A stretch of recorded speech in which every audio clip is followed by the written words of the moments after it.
For you, every single day you face challenges. Every single day you face disappointments, issues, difficult colleagues, etc. If you can remember to ask yourself the question, what do I want my attitude to be? It can make a real difference to you. Right. So we've got goals, we've got attitude. Now let's go to behavior. And the basic point about behavior is that your behavior creates your brand. Your behavior determines what people say about you. What people say about you is your brand. Your behavior creates your brand. Your behavior determines what people say about you. What people say about you is your brand. Now I'm going to ask you to do an exercise in a few minutes' time. So if you have a business card, I'd like you to take the business card out because I want you to write something on that business card in a couple of seconds. I'm not going to ask you, and then I'm going to ask you to put the business card back in with your wallet or with your driving license. If you, for some reason, not get business cards with you, I would encourage you to just tear out a piece of paper the size of a driving license or a credit card, because I would like you to take this piece of paper in a few minutes' time.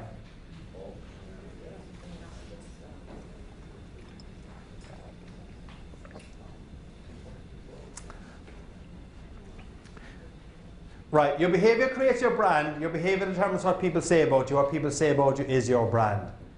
You've got great products. Your competitors have got great products. At the end of the day, a very large part of the purchasing decision is dependent on what your clients, your customers say about you.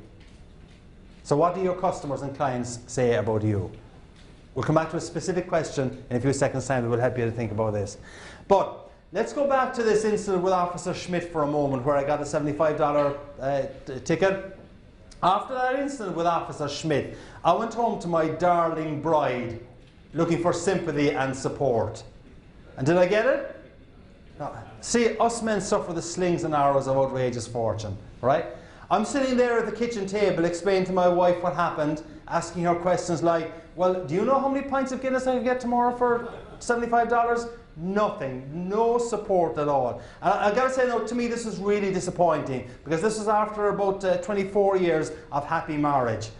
Now we've been married 29. But after a few minutes, Pat, my poor long-suffering wife, comes over to me. She puts a piece of paper down on the kitchen table in front of me.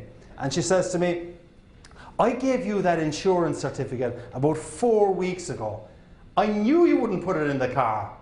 I looked up at her and I said, so it's your fault.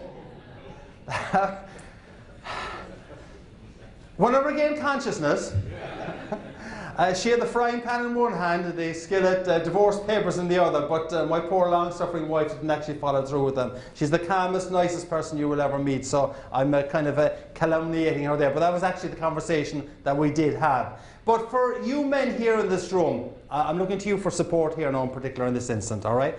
And when it comes to B for behavior,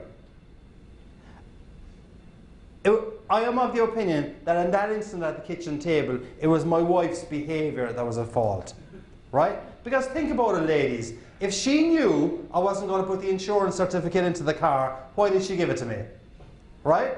Case closed. I mean, you can't argue with that kind of a logic, right? So, so for those of you men here in this room, if you ever meet my poor darling long-suffering wife, you just try and convince her that it was her behaviour was the issue on that occasion. And I promise you I'll be right behind you, all right? Okay, so, but no, that's a goofball example about behaviour, but I want to reinforce the point. Your behaviour creates your brand. Your behaviour determines what people say about you. What people say about you is your brand. What do people say about you? I'll leave it hanging there for a couple of seconds. In the business that you are in, creating an emotional relationship or a business relationship that's based on just more than pricing is really important. A few minutes ago, I spoke about Starbucks. And how many Starbucks junkies do we have here in this room? Okay, quite a few of you. All right, okay, all right.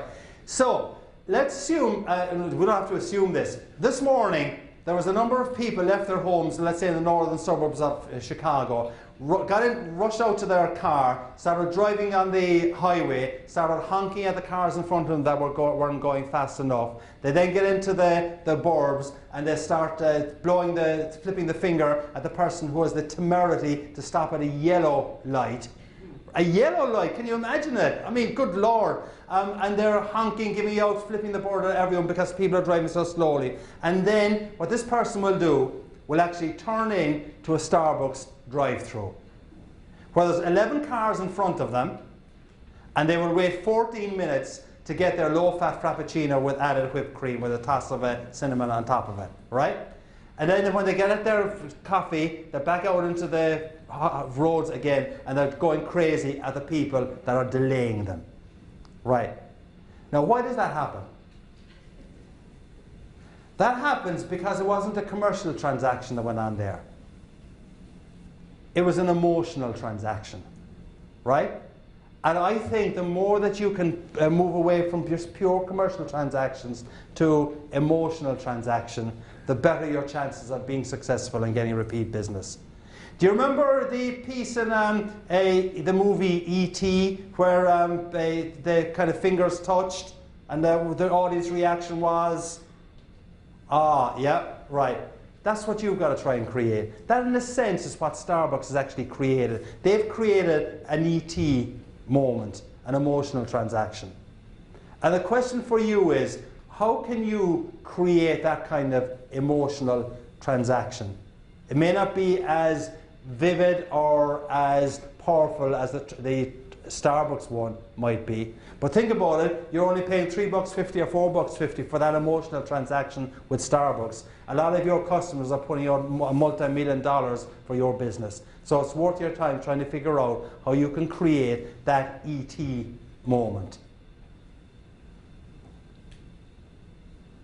It's worth your time trying to figure out how your people, who hopefully have bought into the same goal and vision that you have got, can create that ET moment also.